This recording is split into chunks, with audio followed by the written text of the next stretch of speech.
தமிழ் கழகம்னு ஒன்று ஆரம்பித்தாங்க. அவங்களோட தொடர்பு கொண்டு அவங்க தான் நமக்கு வந்து பள்ளி பாடங்கள், சிலபஸ், புத்தகம்லாம் கொடுக்குறாங்க. அவங்க மூலியமாக நம்ம பண்ணிட்டு இருக்கோம். ஏறக்குறைய 10,000 குழந்தைகள் படிக்கிறாங்கன்னு நினைக்கிறேன் அமெரிக்கா ஃபுல்லாக. நம்ம 110 பள்ளிக்கு மேலே இருக்குது.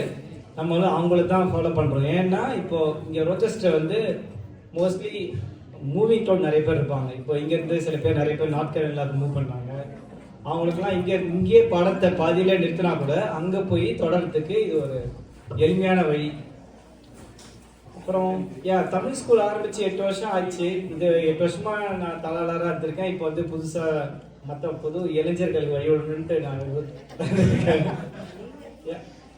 ஒரு இன்சிடென்ட் சொல்லணும்னு நினைக்கிறேன். அது என்னன்னா, நான் 2 வருஷத்துக்கு முன்னாடி ஒரு அப்பார்ட்மெண்ட்டில் கார் ஓட்டிட்டு போயிட்டு அப்போ வந்து ஒருத்தரை பார்த்தேன். அவர் வந்து இங்கேருந்து வெளியில் கட்டாய் சென்னை போயிட்டாரு.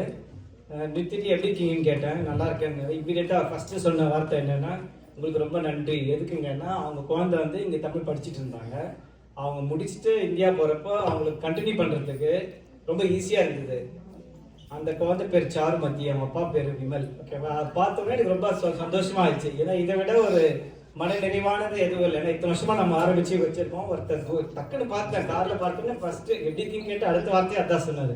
ரொம்ப மகிழ்ச்சியாக இருந்தது. அதுதான் வந்து நான் தமிழ் ஸ்கூல் ஆரம்பித்து அது ஒரு சக்ஸஸ், வெற்றின்னு நான் நினைக்கிறேன். இது வந்து தொடர்ந்து நடக்கணும். 1 செகண்ட், ரொம்ப நேரம் மைக் பிடிக்காமல் பின்னாடி தொகுப்பாளர்கிட்ட கொடுத்துறேன். அனைவருக்கும் ஒன் மோர் டைம் நன்றி. தேங்க்யூ.